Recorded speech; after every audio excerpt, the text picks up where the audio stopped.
havia entre os fariseus um homem chamado Nicodemos, um dos principais dos judeus.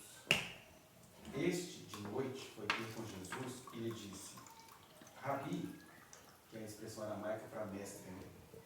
Sabemos que és mestre, vindo da parte de Deus, porque ninguém pode fazer estes sinais que tu fazes, se Deus não estiver com ele. A isto respondeu Jesus: em verdade te digo que, se alguém não nascer de novo, não pode ver o reino de Deus. Perguntou-lhe Nicodemos: como pode um homem nascer sendo velho? Pode, porventura, voltar ao ventre materno e nascer segunda vez?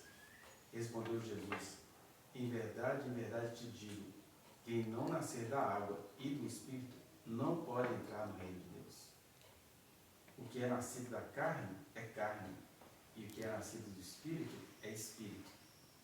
Observação: o que é nascido da carne é carne, e o que é nascido do Espírito, com E maiúsculo. É Espírito, não é minúsculo. Não te admires de eu te dizer: importa-vos nascer de novo. O vento sopra onde quer, ouves a sua voz, mas não sabes de onde vem, nem para onde vai. Assim é todo o que é nascido do Espírito. Então lhe perguntou Nicodemos: como pode suceder isto? Acudiu Jesus: tu és mestre em Israel e não compreendes estas coisas? Em verdade te digo que nós dizemos o que sabemos e testificamos o que temos visto. Contudo, não aceitais o nosso testemunho. Se tratando de coisas terrenas, não me credes, como crereis se vos falar das celestiais? Ora, ninguém subiu ao céu, senão aquele que de lá desceu, a saber, o Filho do Homem. Não sei por que colocar esse que está no céu. Alguma Bíblia tem isso aí? Jesus fala para Nicodemos: ninguém subiu ao céu, senão aquele que de lá desceu, a saber, o Filho do Homem, que está no céu. Que veio do céu. Pois é, isso tudo não tem lá no original, graças a Deus. Aí, porque isso aqui só mostra que ele está querendo explicar para o público que Jesus já voltou para o céu, né? Mas Jesus não disse isso. E do modo por que Moisés levantou a serpente no deserto, ainda importa que o Filho do Homem seja levantado, para que todo o que nele crê tenha a vida eterna. Só até aqui. E daqui para frente, fica parecendo que isso não faz parte do que o Nicodemo, do que Jesus estava falando com o Nicodemo. Isso aqui é o João dando as explicações, né? A maioria dos estudiosos bíblicos falam isso. Do versículo 16 para frente é só o João dando uma incrementada no que Jesus falou. Então, nós temos aqui que é uma outra coisa que não tem nos outros evangelhos, né? Mateus, Marcos e Lucas não falam desse encontro de Nicodemos com Jesus. E era o João mostrando, ele está mostrando as coisas acontecendo na Judéia, né? Principalmente perto dos territórios de Jerusalém. Assim. Deus veio ao mundo, ele está no meio religioso, e olhem, observem como essas pessoas que têm conhecimento religioso, Nicodemos que fala que havia entre os fariseus, ele tinha conhecimento religioso. Né? E o Nicodemos também, tudo indica que ele era do Sinédrio, né? Que o Sinédrio era o Senado de Israel, já com os seus latinismos. Né? O Senado o grupo de 70 homens, senhores, idosos, sábios, né? Da palavra senador vem de senhor, sênior. Então eles eram vistos como homens sábios que conseguiam definir as coisas da república. Tanto é que no Brasil, para ser senador, tem que ter no mínimo 35 anos. O cara entende esse 35 anos, dá para o cara casar, descasar, ele assinou em alguma coisa. Eu acho que o senador mais novo atualmente lá é o Randolph. Acho que agora tem um clientinho, né? Cabelo Tony, que Minas elegeu. Acho que ele é mais novo. Não tem risco Hã? Não tem risco, então, do Nicolas ser senador. Né? Graças a Deus, não. Senão se ele tiver com 35 até lá. Por quê? É pré-requisito? 35 anos para ser senador. Porque significa senhores, né? Eu acho que o presidente também. Não sabe. Então, mesmo assim, o cara com 35 anos é novo, né? Cleitinho deve ter mais de 35, não sei. Cleitinho parece aqueles alunos lá da escola que não valorizam nada da escola. Vai ser mais esperteza, hoje eu sou senador, não precisa estudar não, você vai no Google e acha tudo. É exatamente o Cleitinho. Mas voltando ao Senado de Israel, aqui ao Sinédrio, ele era membro do Sinédrio e era visto como homem sábio. Aliás, o nome dele já é curioso, né? Porque Nicodemos é um nome latino que significa Nico ou Deus, que significa imagem do povo. Então, é aquele tipo de sabedoria que eu detesto. É assim, o que é viver? Viver é você preparar para ter uma história. Você tem uma história, você é um homem, uma figura histórica, você tem que ter compostura, você tem que saber manusear a plebe. E aí, o Nicodemos, ele era a imagem do povo. O que é isso? Ele era alguém que se preparou para o povo olhar e falou assim, nossa, ele é tudo que eu queria ser. Né?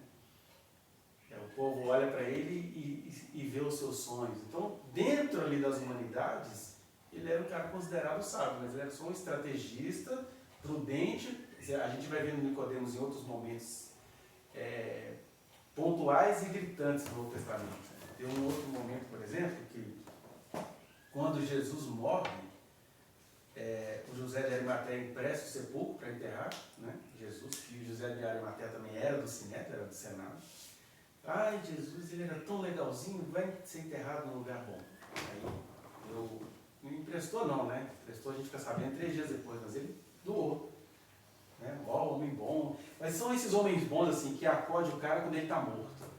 Enquanto ele está vivo, você não vê o Nicodemos assim, gente, não faça assim, eu sou acusado de ficar brigando por causas que não são minhas, porque quando você não suporta a injustiça, você vai a pouco gritar, porque eu gostaria muito que alguém gritasse por mim numa situação injusta que eu viesse a sofrer a nível nacional, né? E aí você aprende assim, olha cara, um dia pode ser você, se tem uma coisa que está mexendo com a nação, vá gritar. Aí esse Nicodemos, ele nunca foi a público falar de Jesus, mas diz que o Nicodemos foi levar perfume para o morto. Que lindo. Então são esses sábios, são pessoas assim, não gente, eu fui o diretor disso há 30 anos, eu morri como um pregador intocável e tal, e ele cumpre lá os ritos de nascimento, batismo, morte, tudo direitinho, mas ele nunca se posicionou pela existência, ele nunca amou a vida, ele não perderia a vida como Tiradentes, ele até gosta de comemorar Tiradentes, mas não iria se arriscar, né? E até essa questão de Marte é tudo muito complicado. Tiradentes era só uma representação da burguesia brasileira, mas ele foi herói dentro daquilo, né? Porque ser humano é complicado, até quando você está fazendo bem, sem você perceber, você está fazendo mal, mas não é por isso que a gente vai deixar de viver. Mas o prudente não, o prudente ele não faz o bem nem o mal, ele apenas cuida da sua imagem, Nico ou Deus. Eu tenho uma imagem a zelar, eu preciso, imagino, o Nicodemos não iria fazer um culto com esse pé horroroso. Nicodemos é aquela fábula do cervo, né, do viado, que ele se orgulhava muito do chifre e tinha vergonha do pé. Aí um dia ele precisou do pé, né? Ele viu a importância do pé dele. E é essa aqui, olha, é legal a metáfora. Eu sou um viado que tem vergonha do pé. E aí, mas com tudo que aconteceu comigo nesses últimos dias, dá para você dar um significado bem concreto àquela pergunta existencial. O que te fez chegar até aqui? Os meus pés. Os meus pés feios, inchados, horrorosos, me fizeram chegar até aqui. Mas o Nicodemos não suporta isso. O Nicodemos é um cara muito correto. O Nicodemos jamais iria ser crucificado. Nunca.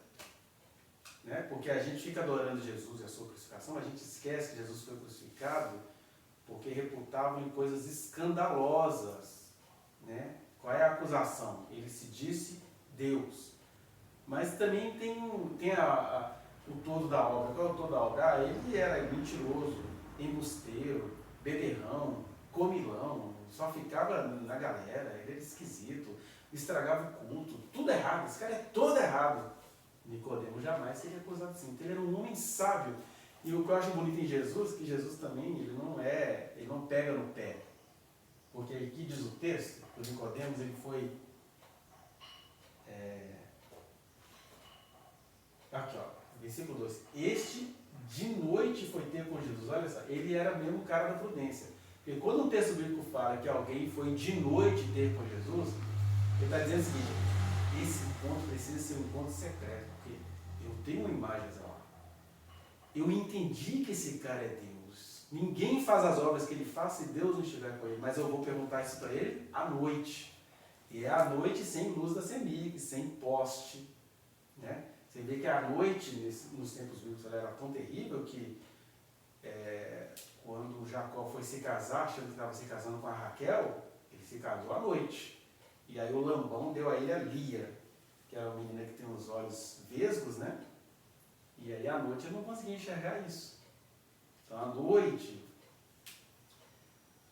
ninguém me vê, deixa eu encontrar aquele. Eu acho que ele é Deus, mas não vai ficar bom para a minha imagem. Ir lá conversar com ele. Então ele foi à noite, e a gente vê pelo próprio modo de Jesus falar que ele foi com a comitiva, né? Ele não ia naquele capel de Nazaré sozinho. Ele foi lá ver, encontrar com Jesus. Então isso mostra tudo que ele era a imagem do povo, assim. Imagem limpa, impecável. Todas as mulheres são apaixonadas comigo, porque eu sou limpinho, não causo nojo de ninguém, aquela coisa toda. E ele foi encontrar com Jesus. E aí ele chega para Jesus como esse homem prudente que ele é. Né? Aí ele fala: Rabi, sabemos que és mestre, vindo da parte de Deus, porque ninguém pode fazer estes sinais que tu fazes se Deus não estiver com ele. O que indica que o Nicodemos viu Jesus fazendo sinais. E é legal que Jesus enfrenta o Nicodemos de homem para homem. Jesus não se faz de rogado. Aí ele está assim, ele é doutor, ele veio me procurar, ele veio à noite, é um bobão, um covarde, prudenção. Mas isso é a gente exercendo a crítica aqui, porque Deus é amor. E Deus é tanto amor que ele sabe conversar com o metido a gostosão com muita paciência. É com paciência, mas depois você dá uma encravada de homem para homem. Por isso que antes da gente falar das verdades aqui, né, vamos ver o estilo dessa conversa de Jesus com Nicodemos. Primeiro, ele fala assim: mestre ou rabi, sabemos. Olha, eu sei que você é Deus. Por que eu sei? Porque como um homem herdado, que herdou a lógica grega, é simples saber que o Senhor é Deus. Só pode fazer as coisas que o Senhor faz quem está com Deus e quem Deus está com ele. Né?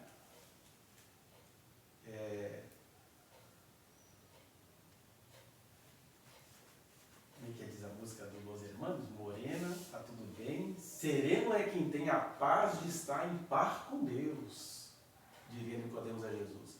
Você é de Deus porque só pode ter essa serenidade com esses milagres extraordinários só quem está com Deus. Aí ele chega assim, né, como um homem sábio, prudente, que já deixou muita coisa ruim acontecer com todo mundo, mas a vida dele não foi acertada. E aí Jesus chega e fala para ele assim, lá na frente, ele falou com Jesus: sabemos. Jesus fala: pois é, tu és mestre em Israel e não compreendes essas coisas? Você que chegou para mim falando sabemos, você não está sabendo de nada não, você não é mestre? Como é que você não compreende que é necessário nascer de novo? Mestre em Israel. Né? Essa é a primeira coisa. Aí na outra parte da conversa, é quando, nessa fase, né, quando Jesus fala para ele assim: tu és mestre em Israel, ele fala assim, acudiu Jesus, porque ele fica assim, primeiro ele chega assim: olha, sabemos. Então ele fala assim: mas como pode o homem nascer sendo velho? Alguém vai entrar de novo no ventre da mãe e nascer? Pô, cara, você estudou filosofia grega, será que você não entendeu que eu não estou falando de nada concreto? Você prefere se fazer de besta assim para poder não abraçar a vocação que eu estou vindo aqui trazer para vocês? Né? Então o diálogo de Jesus com ele é um diálogo gentil, mas nem por isso covarde. Jesus não é covarde diante de ninguém. Jesus não está preocupado em se dar bem nas suas relações. Mas isso também não quer dizer que ele está preocupado ou que ele tenha a missão de estragar a alegria de todo mundo. Ele apenas se conduz pela verdade. A verdade para uns é chata, para outros é insuportável, para outros você vai tomar cuspida na cara, como ele tomou. Né? E o Nicodemos entendeu a mensagem, tanto que ele ficou admirando Jesus de longe e foi levar flores para o defunto. né? E perfume para perfumar o defunto. Mas o núcleo dessa passagem que o João quer mostrar é como que nesse diálogo do Deus do universo com o doutor da lei, porque ele não era apenas um doutor da lei, ele era dos fariseus. A gente sabe que, religiosamente falando, em Israel você tinha 3 seitas, digamos assim, de caráter político e ideológico, né? Você tinha os saduceus, que eram descendentes de Zadok, de acordo com a profecia de Ezequiel, que só ia ter sacerdócio da descendência de Zadok, que foi o sumo sacerdote da época do rei Salomão. Só que os saduceus, eles transformaram o cargo de sacerdote num cargo político. Então, eles não estavam muito preocupados em exercer o sacerdócio, que era o trabalho sujo. O sacerdote é aquele que realiza trabalho sujo, de mexer com sangria, com limpeza, com aquela coisa toda. Eles não eram isso. O trabalho sujo deles era o trabalho político-econômico, né? Olha, temos uma reputação a zelar. Aí eram os saduceus. Aí eles eram tão limpinhos que eles ficaram limpos de qualquer crença. Não acreditavam na ressurreição dos mortos, não acreditavam na vida eterna. Eles ficaram muito helenizados, né, que é o que chamavam as pessoas que tinham absorvido a cultura grega. Então, eram os saduceus, né? Você tinha os fariseus, que eram os parusins, né, que eram as pessoas santas, que se separavam dessas coisas do mundo, mas ao mesmo tempo se separavam de todo mundo, porque eles eram pessoas mais consagradas, eram cristãos bíblicos, todos baseados na Bíblia. E o Nicodemos era esse fariseu, que era visto como piedoso, né? Tinha também os herodianos, que eram pessoas que queriam misturar as crenças no Deus de Israel com bajulações ao Herodes. Tinha os sicários. Então tinha todo esse conglomerado religioso, e quando a gente olha para isso, a gente pensa assim, para que Deus veio ao mundo, né? Estava tudo tão certinho. Fariseus, saduceus, sicários, herodianos. Tinha também o pessoal que eles falam que o João Batista acabou seguindo, né? Que era a seita lá do Mar Morto. Os essênios, o pessoal todo purificado, que cuidava muito das escrituras. Tinha esse tanto de gente, para que o mundo precisa de salvação com tudo certinho? Que é a pergunta que eu me faço todo dia, para que a gente precisa existir se neste bairro aqui existe tanta igreja legal para ser frequentada? E a gente carrega um paradoxo, né? De um lado eu penso assim, o mundo não precisa da gente. Para que a gente está reunido aqui com tanta coisa legal acontecendo já nesta manhã? Né? Até as igrejas de onde eu vim, egresso, Cristina Assembleia de Deus, está lá, linda, maravilhosa.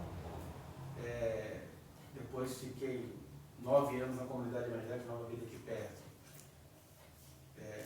Fui saído de lá. Então, assim, para que a gente se reúne? É a pergunta existencial que todo mundo que está aqui ou que está lá precisa fazer. Porque o mundo, o nosso mundo, ele tem estruturas maravilhosas, a estrutura política, ideológica, religiosa, tudo, mas não precisamos de Deus. Por isso Jesus disse que quando o Filho do Homem viesse, ele não iria achar fé na terra. E uma das formas mais graves de demonstrar que a terra não tem fé é a religião. Onde tem muita religião, não tem fé. Por isso que eu gosto da musiquinha também dos engenheiros da Bahia, que falam, não levam fé nenhuma em nada. Do ponto de vista institucional, a gente não precisa crer em nada, porque as religiões estão todas aí, são todas mentirosas. Até esse nosso grupo pode se tornar uma grande mentira, uma grande farsa. Porque quem está vivo, ou vai sendo cheio do Espírito Santo, ou vai se tornando um falsário, rodado, baladão mundial. Né?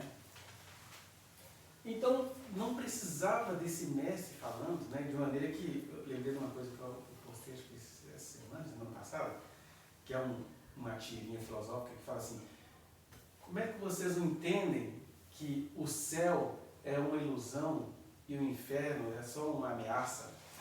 Eu coloquei assim, então do ponto de vista existencial, está corretíssima essa frase. É verdade, do ponto de vista da existência, o céu é uma ilusão e o inferno é uma ameaça. E é assim que a religião vai manipulando as vidas. Eu estou falando o quê?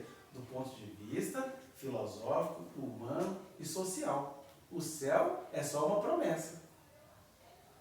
Que a gente vai vivendo, dizendo, não, porque eu quero ficar perfeito, eu quero ir para o céu. E às vezes o que a gente está chamando de céu é só um diploma que você quer conseguir, é um cargo na empresa, é morrer com a sua reputação morrer como sendo a imagem do povo, né? Qual que é o seu sonho? Ah, que o meu velório seja cheio, que eu deixe um grande legado para a humanidade. Isso é o céu, é só uma promessa, né? E o inferno é uma ameaça que, aliás, pai e mãe adoram fazer contra a filha, né? Deus está te vendo, vai queimar eternamente. E aí as crianças começam a crescer pensando que Deus é tão desgraçado, de perverso, de ficar ali olhando todo mundo queimando eternamente, porque não fez uma coisinha que ele queria. Mas isso é a humanidade. Por isso que o que Jesus está falando aqui é uma outra coisa. Só Jesus pode convencer um coração de que o céu não é só uma promessa. Porque até Jesus convencer, é só uma promessa sim. O filósofo que diz isso, ele não está errado. Aliás, Eclesiastes diz, quem garante que depois que a gente morrer, a gente vai para o céu ou para o inferno? Quem garante? Porque do ponto de vista existencial, a gente não sabe de nada. É aí que começa o diálogo de Jesus com Nicodemos. E Jesus não está preocupado em convencer Nicodemos de nada. Ele só está exercendo o seu papel de se colocar. Eu nasci num lugar que não me pediu para nascer. Eu estou numa cultura que não precisa de mim. Mas eu sou Deus e eu tenho que dizer, quem não nascer de novo não pode ver o reino de Deus. E é engraçado que a maioria dos pastores que a gente conhece não acredita no céu e nem no inferno. Eles usam a ideia de céu e inferno, seja para angariar pessoas que serão exploradas, seja para enxotar inimigos. O inimigo vai para o inferno. Os amigos querem ir para o céu, dê mais, faça mais. Né? Mesmo as pessoas vocacionadas por Deus, até os apóstolos tinham ideias muito pequenas sobre céu e inferno. Né? Porque são seres humanos. É idolatria nossa achar que eles não pensavam assim. Por isso que Jesus está aqui dizendo para o mestre, para o doutor da lei, né? Quem não nascer de novo, ou seja, toda essa discussão de você não vai para lugar nenhum por um simples fator. É muito bom estudar, é bom meditar na minha palavra, mas só tem uma coisa, tem um fator aí que só pode acontecer vindo do céu. Você pode falar assim, mestre, já entendi que você é mestre, porque só pode fazer o que você faz quem Deus está com ele. Mentira, os magos de Faraó transformaram cajado em serpente. Né? Os magos de Faraó aí transformaram, fizeram rãs também se multiplicarem. Milagres não precisa ser Deus para fazer, porque o diabo, criatura divina, tem poderes para fazer muitos milagres. E, aliás, os milagres do diabo são muito mais espetaculosos e apetecíveis à humanidade. A humanidade gosta de ver milagres do maligno. Por isso que magia, falsidade, tudo faz um show. Né? Porque o grande milagre é você ir se convertendo sem parecer milagre. O grande milagre, Nicodemos, foi você ter saído à noite falar comigo, para falar comigo sem me ter visto. Mas aí ele vai explicar para o mestre da lei o que é nascer de novo, né? Quem não nascer de novo não pode ver o reino de Deus. E aí ele repete, quem não nascer da água e do Espírito não poderá ver o reino de Deus, ou fazer parte do reino. E aí, o que seria isso, né? O que seria nascer da água e do Espírito? Ele está dizendo, olha, não adianta. Todo ser humano a quem eu quiser me revelar, e aí que a gente começa a criar os paradoxos gregos do Nicodemos. Ah, se é todo ser humano a quem Deus quiser se revelar, eu não preciso evangelizar, não vou orar por ninguém, Deus já sabe quem vai ser salvo. Mas é uma revelação processual, porque embora Deus saiba quem vai ser salvo, a nossa interpretação desse pensamento é uma interpretação totalmente caída. Deus sabe quem vai ser salvo, mas Ele sabe como Deus. Eu estou interpretando a sabedoria dele como ser humano. Como é que eu interpreto como ser humano? Se Deus sabe que vai ser salvo, quem sabe, né? Deus já sabe que a carne não vai ser salva. Mas isso sou eu, Nicodemos, dando significados a uma coisa que é uma prática de um Deus eterno. Porque Deus sabe saber não sabendo, né? Deus sabe saber fazendo você se esquecer para você entender melhor lá na frente. Porque Deus é Deus soberano e escandalosamente soberano. Então, independentemente da gente ficar fazendo previsões, peraí, mas Deus falou com Nicodemos que só ele pode fazer alguém nascer da água e do Espírito. Ele está dizendo, só ele pode fazer alguém nascer da água e do Espírito, mas aquele que quer se sentir nascido vai buscar essas coisas. Por isso que ele fala assim, tu és mestre em Israel e não compreendes essas coisas? Então vamos lá, vamos voltar ao Beabá. O que seria nascer da água? Está dizendo, olha, lembra que lá na Bíbliazinha que você estuda está escrito que o Espírito de Deus se movia sobre a face das águas? Então, nascer da água é tudo o que acontece nasceu da água. Tudo que acontece, né, nasceu como obra do Espírito. Já dissemos isso aqui, né? Cada átomozinho desse chão que a gente nem valoriza, que a gente pisa, isso tudo é obra do Espírito de Deus. Toda a matéria foi criada nele. Né? Por isso que aquela frasezinha que alguns entre nós que amam, Brasil acima de tudo, Deus acima de todos, é uma frase errada. Porque, primeiro, que ela é uma frase nazista, segundo, que ela é uma frase idólatra, e terceiro, que ela é uma frase enganosa. Não é Deus acima de todos. Seria Deus acima de tudo, porque o tudo inclui todos. O que somos nós, se não seres cheios de átomos e moléculas que recebemos a graça de Deus de sermos vivos? Mas antes de sermos vivos, nós somos matéria. Então seria Deus acima de tudo e não Deus acima de todos. O todos está em tudo, mas o tudo não está em todos. Né? A formulação filosófica aí. Então é uma frase enganosa. Brasil acima de tudo é uma frase ideológica para você colocar determinado grupo político sobre a sua cabeça. E Deus acima de todos Deus fora. Fica no céu aí que aqui quem manda é a gente. Tá, Deusinho? Não vem encher a paciência com seus esquemas, não. Tanto é verdade que depois que esse grupo perdeu as eleições, ninguém mais visitou a igreja evangélica, ninguém foi lá receber a oração de irmã à tarde, não tem mais nada disso, né? Deus... Aliás, o mesmo cara que falava que só iria sair do poder se Deus o tirasse, aí Deus o tirou e agora está todo mundo querendo fazer Deus voltar. O que é Deus para esse povo, né? Ele está dizendo aí, ó, você és mestre em Israel, você não entendeu essa dinâmica de nada. Então, nascer da água é tudo, todas as coisas, objetos, gestos, tempos, estações, trejeitos, tudo nasceu da água, que foi criado nele. Aí pronto, se tudo foi criado nele, e ele foi morto antes da fundação do mundo, aí vai dizer o texto, quem não nascer da água e do Espírito. Que é uma formulação que Jesus está falando para o mestre da lei. Porque o que a gente faz? A gente já vai para as nossas divisões gregas, né? Tem os que nasceram da água e tem os que nasceram do Espírito. O problema é que quem nasceu do Espírito não deveria se sentir fora da água. Quem nasceu do Espírito tem a sua natureza transformada, mas não deixou de ser ser humano. Porque a gente faz isso com a fé, né? Sou nascido de novo, mas isso aqui vai pegar fogo. Tem que um pato animal, como é que não sei lá? Acha que Deus está lá no céu assim, doido para meter fogo no planeta. E é por isso que ele vai dizer no versículo 16, o contrário, Deus amou tudo que ele criou de tal maneira que ele deu o seu Filho unigênito, para que todo o que nele crê, olha só, Deus amou tudo, mas todo o que nele crê não pereça, mas tenha vida eterna. Aí é engraçado que aqueles que se sentem nascidos do Espírito, eles começam a desprezar todas as coisas que Deus fez. Não, isso aí eu sou um empreendedor, eu olho para a floresta como um empreendimento, tem que derrubar tudo. Você vê que isso é uma coisa tão terrível no Brasil, que um dos políticos mais corruptos, né? E, na verdade, um dos ministros mais corruptos, que estava comendo a Amazônia como um capim, como um cupim, na verdade, ele foi eleito com mais de 600 mil votos, deputado federal, o famoso Ricardo Salles. E ele pode virar alguma coisa grande no Brasil ainda, porque no imaginário de quem se acha nascido de novo, Ricardo Salles é um missionário do universo, porque se ele quer destruir, ele nasceu de novo. Porque o importante é o legado que ele nos deixou, é a construção que ele fez. Né?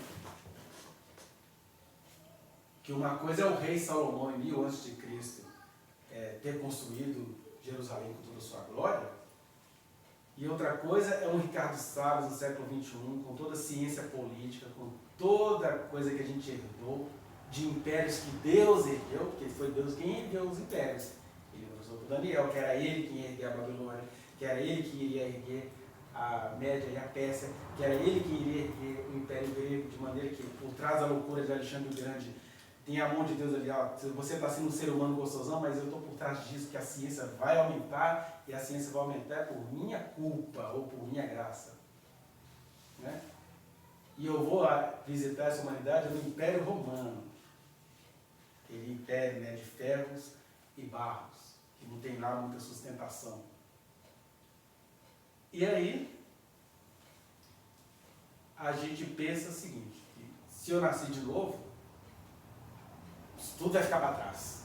Tem até aqueles mitos, né? Tem pessoas conhecidas que não falam que quando Jesus vier, aí o nosso corpo sendo glorificado, as roupas vão ficar no chão. Né? Tem gente que se preocupava até com a roupa que ia dormir, porque Jesus podia voltar quando estivesse dormindo, né? Imagina que você vai de lingerie para o céu. E aí essas coisas assim, vai desligando a nova criatura completamente da humanidade. E nascer de novo não é deixar de ser humano, nascer de novo é ser outro ser humano. E aí, se nascer da água é ser batizado nas águas, que era esse imaginário que eles tinham lá na época de João, na verdade nascer da água é você ser criação divina. Nascer do Espírito é você ser batizado com o Espírito Santo. E não são esses sinais pentecostais de falar em línguas, é uma transformação substancial de verdade, contínua, gradual, né? Algumas pessoas são impactadas nesse primeiro contato do Espírito Santo com elas. Às vezes é uma coisa pública. Mas ele está dizendo, olha, quem não nascer da água e do Espírito não pode ver o reino de Deus. Porque senão a gente começa a criar uma sociedade secreta, né? Vamos procurar quem nasceu do Espírito. Aí já começa a acreditar mesmo em duende, em fada madrinha, porque são seres etéreos. Ele está dizendo, não, o novo nascimento é para pessoas bem concretas. Daí essas expressões, tu e toda a tua casa, prepara tudo, você e seus pertences, tudo em você está nele, porque tudo nasceu de novo. Mas é engraçado que ele está falando aqui com um mestre rodado na filosofia grega, ele fala assim, ai, como pode um homem nascer sendo velho? Eu acho engraçado que diante da verdade de Deus, né, as pessoas elas vão ficando infantis. Aliás, meu Deus, meus 50 anos são as pessoas que mais me impressionam.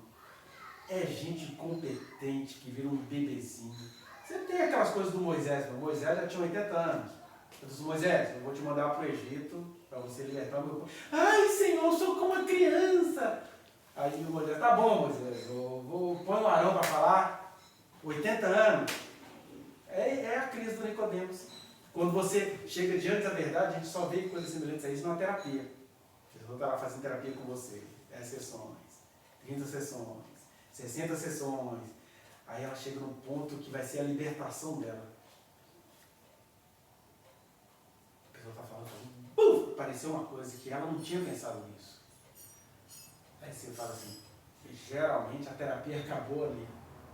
Porque quando a coisa que é a chave dela nascer de novo apareceu na terapia, ela não volta nunca mais. Aí depois você encontra, nossa, minha vida transformou, tal, mas ela vai mudar por outros lugares. Ali não. Aí tirando essas questões que a gente vê na terapia, acontece muito com o Evangelho, que é aquele jovem, né, que tinha muitas posses. Nossa, encontrei a razão da minha vida. Mestre, o que posso fazer para te seguir? E aí Marcos vai dizer que Jesus gostou do cara, assim, ele era gente boa. O que mais falta para eu guardar? Aí Jesus, você sabe os mandamentos? Sei, ele cita todos. E aí, o que mais lhe falta? Tá tudo perfeito? Aí Jesus o amou. Assim, esse é um cara que é uma coisa muito boa. Mas para Jesus nascer de novo é um desafio eterno, né? Ele fala assim, então tá bom. Se você quer ser perfeito, vende tudo que você tem e distribui aos pobres.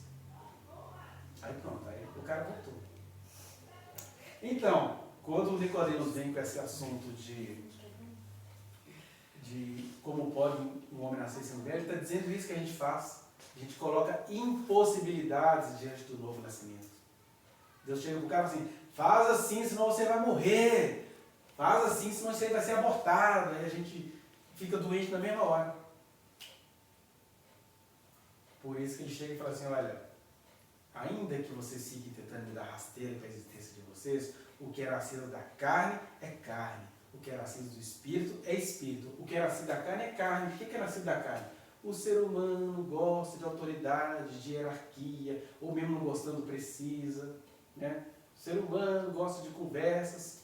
Eu sou um ser humano inapto, porque eu não sei fazer amigos, então talvez eu vá morrer com 100 anos e não tenho amigos.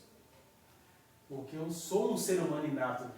Pela ordem evolutiva muito bem detectada por Charles Darwin,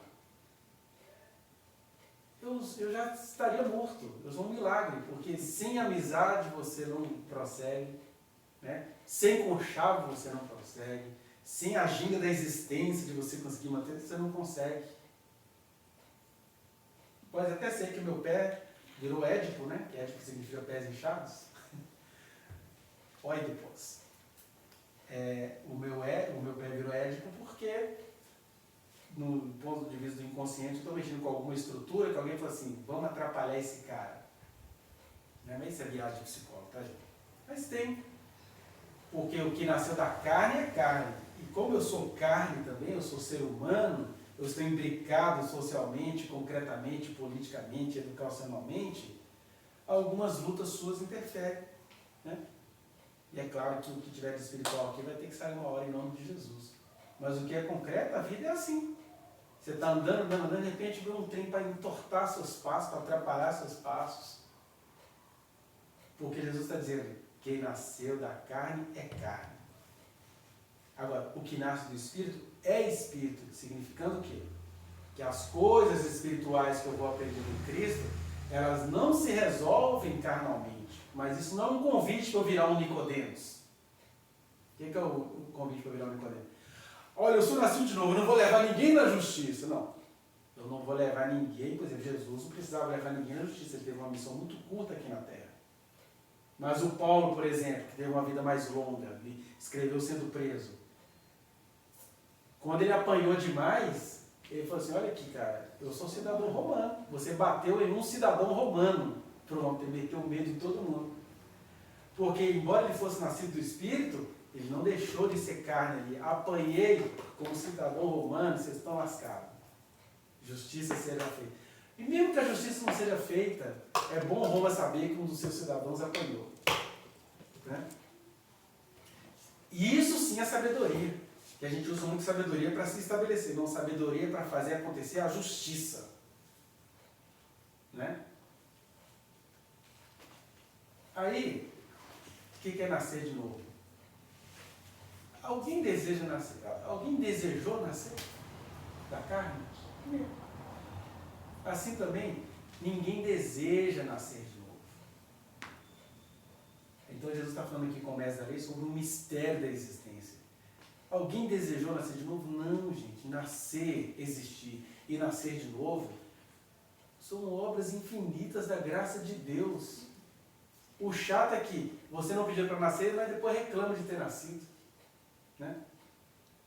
Do ponto de vista da existência, a gente não pediu para nascer, a gente acaba encontrando esse mundo que está pronto para nós. Qual que é o mundo que está pronto para nós? É o mundo onde as raças serão tratadas de maneira inferiorizada, onde os gêneros ficarão um debatendo contra o outro, onde a pobreza será vista como uma maldição e a riqueza como uma virtude. E Jesus pontuou todas estas coisas. Né? Como ele tinha foco, ele não veio resolver essas coisas, ele veio resolver o novo nascimento no coração de cada um. Mas ele está dizendo que é nascido da carne é carne, que é nascido do espírito é espírito. Por isso, ele vai dizer, não te admires de eu te dizer, importa-vos nascer de novo. A conclusão que ele chega. O vento sopra onde quer, ouves a sua voz, mas não sabes de onde vem nem para onde vai. Assim é todo que é nascido do Espírito. Aqui a gente já pensa logo em desnorteamento espiritual, né? O que eles vão fazer hoje? Eu não sei, eu estou de acordo com o vento. Ele só está dizendo o seguinte, Nicodemos, ou sociedade humana, ou grupinho que se reúne aqui nessa casa, vocês gostam da previsibilidade?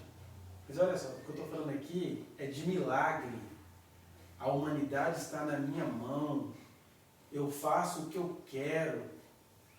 Mas não se esqueçam, eu quero tanto quanto eu sou amor.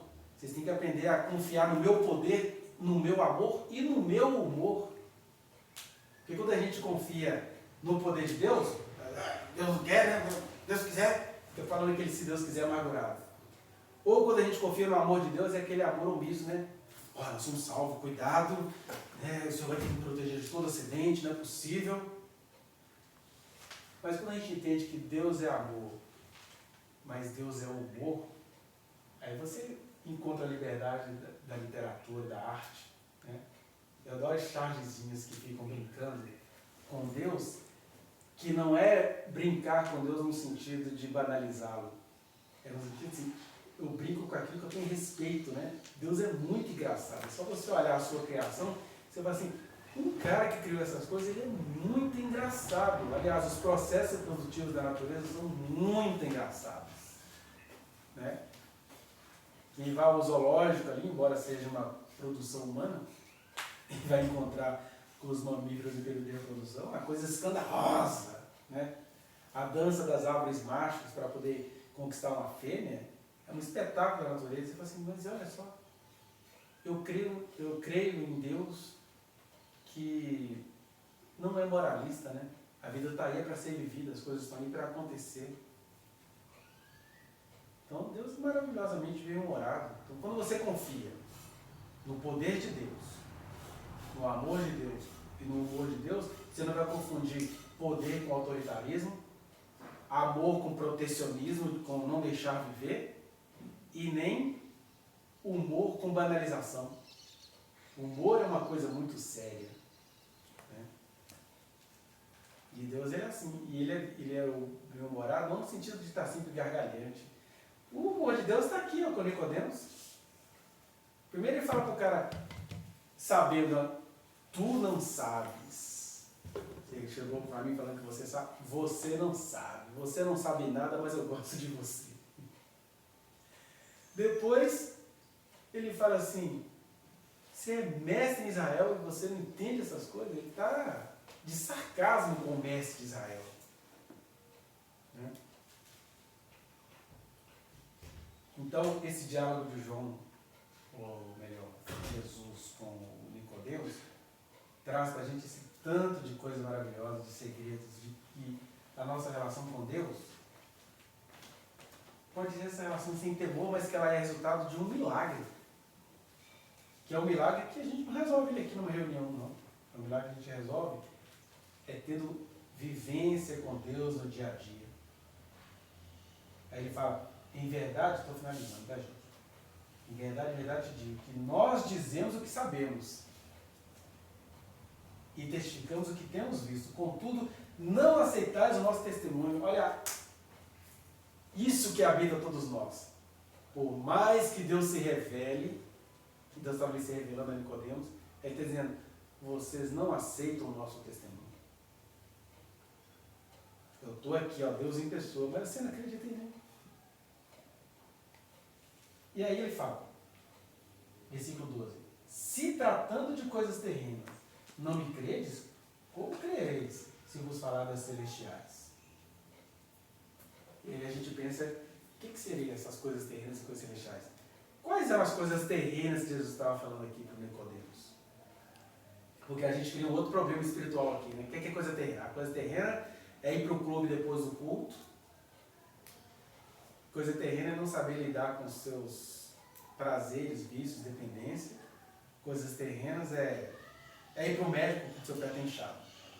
São coisas terrenas. Ele está dizendo, não, as coisas terrenas é aquilo que Deus faz e que vocês podem ver. Como é que Nicodemo chegou para Jesus? Eu sei que você é Deus porque só faz as coisas que você faz se Deus estiver com ele. Isso é coisa terrena. O que era coisa terrena? Jesus, olha, Nicodemo, estou curando, você viu? Eu estou libertando endemoniados, você viu. Mas isso que você viu são as coisas terrenas, são as coisas reveladas. Olha, vocês estão aqui se reunindo, isso aqui é coisa terrena. Reunir-se fácil. Por mais que seja difícil do ponto de vista concreto, tivemos que arrumar casa, porque quando a oração vai escapar mais sozinha aqui na organização desses móveis, mas isso aqui são coisas terrenas. Terreno não quer dizer que são coisas que não têm relevância espiritual, quer dizer que são coisas que a gente detecta. Né? Mexer na Bíblia, isso aqui é coisa terrena. Ler um texto é coisa terrena. Está dizendo, eu estou falando de coisas terrenas, que é um milagre vocês conseguirem se juntar domingo de manhã para estudar. Se você não consegue entender o meu milagre nessa coisa terrena, você vai pensar o que se eu te falar das espirituais? Porque a gente para nas coisas terrenas. O que é ser crente? Ser crente é se reunir, é ler Bíblia. Aí eu estou com sono com esse cara falando aí, né? A luz do sol, que é uma coisa terrena, me dá sono enquanto o outro está falando. Mas o que são as coisas celestiais? As coisas celestiais, ele começa falando delas aqui, ó. Ninguém subiu ao céu senão aquele que de lá desceu, a saber, o Filho do Homem. Está dizendo, olha, enquanto você está aqui me adorando porque só faz as coisas que eu faço se Deus estiver com ele, eu estou te dizendo, só teve um que esteve lá com Deus e pode falar dessas coisas. Joe.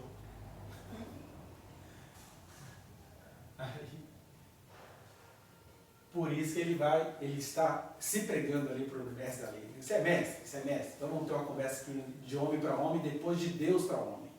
Olha só, lembra da serpente de Moisés? Você é mestre, você sabe dessas coisas terrenas. A serpente de Moisés foi uma coisa terrena. O povo teve uma praga lá no deserto, aí Deus orientou Moisés. Está vendo que Deus não é fetichista, mas de vez em quando ele usa de algum artefato temporário? Aquilo que a gente está até pensando essa semana. Eu, pessoalmente, posso não gostar de algumas coisas, mas Deus pode falar assim, olha, pega um copo de sal e joga na cabeça da marca. Mas é só agora, nesse momento, nunca mais depois. Um dia Deus chegou para Moisés e falou assim, olha, faz uma serpente de bronze e põe ela no madeiro. Todo mundo que olhar para essa serpente vai ficar curado.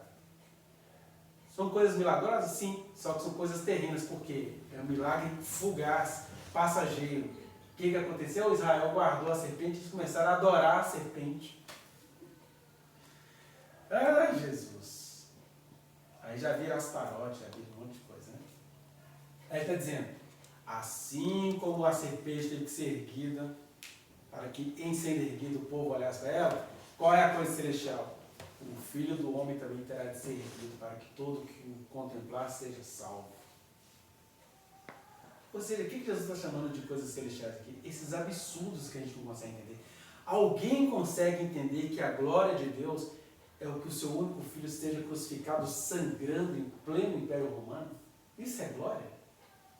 Mas isso Deus chamou de coisas celestiais.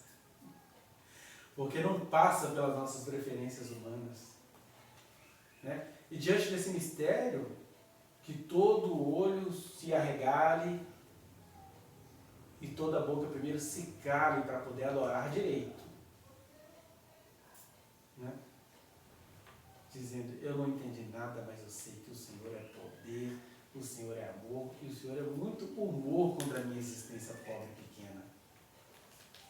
Então, ele está dizendo, ó, você não está entendendo nada disso aqui, ó, acho que nem a gente está entendendo isso aqui, está dizendo, como é que vocês vão entender as coisas celestiais? Mas ele vai dizer, importa que o Filho do Homem seja levantado, para que todo que nele crê tenha a vida eterna. Jesus é muito doido, cara. Ele pega uma coisa, que era a discussão em Israel, né? E aí, a cobra ou não cobra? Tem que ceder a cobra? Mas Deus mandou tirar. Jesus não está nem aí para os nossos feitiços. Cheios os fetiches religiosos, ideológicos, ele só diz assim, olha, as coisas celestiais, elas vão sempre impactar vocês. E cada um sabe qual é a coisa celestial aqui, que é o impossível. Na hora que começa o impossível, né? E aí você fala assim, Senhor, eu sei que eu não gosto de nada disso, mas como é que eu vou viver sem isso? Eu não tenho para onde ir. Aí você entrou na fronteira das coisas celestiais. Que é o que o Pedro falava. Arreda-te de mim que sou pecador, mas não. Para onde eu tenho? Para onde vou poder ir? Porque só o Senhor tem as palavras da vida eterna. Aí você começa a entrar para as coisas celestiais. Agora, isso aqui é papo de mestre, né? É Deus conversando com Nicodemos. E aí o João entendeu muito bem aquela conversa. E no domingo que vem a gente vai falar sobre essas coisas celestiais, desse Deus que amou o mundo de tal maneira que enviou o seu Filho. Porque a nossa lógica fala assim, que Deus é esse que enviou o seu Filho? Como assim um só Deus ao mesmo tempo é três? Esse mesmo Deus foi morto por você, só maldade. Então, as coisas celestiais é deixando o mais honesto dos artistas enlouquecido. Mas é nesse limite que a gente sabe que a gente pode começar a pensar nas coisas do alto, né? Que é a nossa transformação, que é a nossa alegria, que é a nossa vida. Senhor, nós entregamos nas suas mãos essa graça, essa vida e essa maravilha, que não é apenas uma historinha bonitinha do Nicodemos na Bíblia, é a nossa crise diante do Senhor. Nós que vivemos procurando respostas concretas, respostas lógicas, fomos chamados para confiar no Senhor. Que nós possamos confiar no Senhor, confiar na alegria do teu amor, confiar no amor do teu poder e confiar no poder do teu amor. Nós possamos, ó Deus, diferentemente do Nicodemos, sermos nascidos de novo. Assumimos isso para nós, porque o Senhor já operou em nós esse novo nascimento. Que nós possamos assumir isso, que nós possamos vivenciar isso, que nós possamos buscar por isso, para que a gente não se torne uma mera imagem do povo, mas que sejamos imagem e semelhança do Senhor. É o que nós pedimos, ó Pai, que o Senhor abençoe a vida e a semana de cada um.